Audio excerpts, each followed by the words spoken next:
la reine se préparerait normalement à se rendre à Sandringham pour Noël.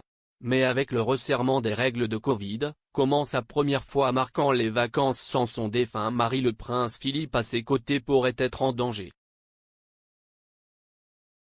Cette année, la reine espérait célébrer Noël en famille, bien loin de l'année dernière lorsque le verrouillage du coronavirus a séparé les ménages royaux et le reste du public britannique lorsque le gouvernement a annulé les plans quelques jours seulement avant le 25 décembre. En 2020, elle et Philippe ont été forcés de passer Noël seuls car les plans ont été annulés dans tout le pays. À l'approche de Noël cette année, les familles attendent avec impatience de voir si les restrictions resteront assouplies alors que la variante Omicron resserre son emprise sur le Royaume-Uni.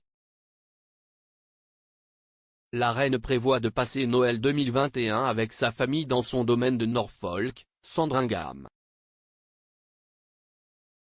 Mais alors qu'elle marque sa première saison des fêtes sans son mari, elle attendra nerveusement de voir si les règles sont resserrées, et si elle finira seule cette année.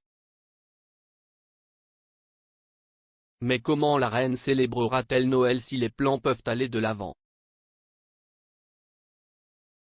La liste des membres de la famille royale n'est jamais disponible avant le grand jour, mais la famille principale se réunit généralement pour passer Noël, y compris le duc et la duchesse de Cambridge et leurs 3 enfants. Ce sera la première année que la famille passera les vacances sans le duc d'Édimbourg, décédé en avril à l'âge de 99 ans et qui a célébré son dernier Noël seul avec sa femme. Comment la reine fête-t-elle Noël? Noël est un grand événement pour les foyers royaux, et la famille n'a pas non plus beaucoup de temps libre pour les événements publics pendant la période. La reine effectuera le trajet de 100 000 entre son domicile actuel, le château de Windsor et Sandringham, en train environ une semaine avant le 25 décembre. Les membres de la famille présents arrivent à Sandringham dans l'après-midi de la veille de Noël et le soir, la famille aurait un dîner avec une cravate noire. La famille échange également ses cadeaux la veille de Noël au lieu du jour de Noël, et la raison n'est pas claire. Le matin du 25 décembre, la famille assiste à un service religieux à l'église Saint-Marie-Magdalène sur le domaine de Sandringham. Les sympathisants se rassemblent souvent pour voir la famille faire le chemin de la maison principale à l'église.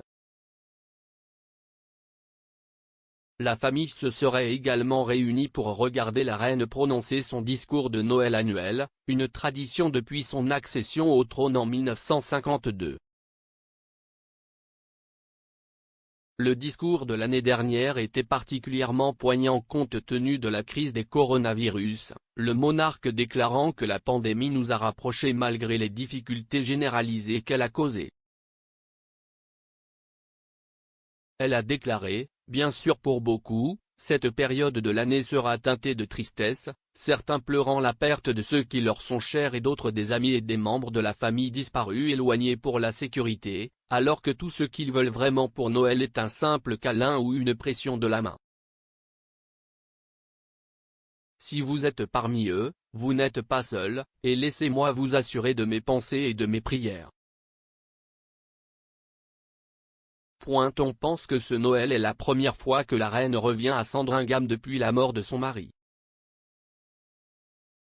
L'année dernière a marqué le premier Noël en 32 ans où le monarque n'a pas passé la journée à Norfolk, au lieu de rester à Windsor conformément aux restrictions de voyage sur les coronavirus à l'époque.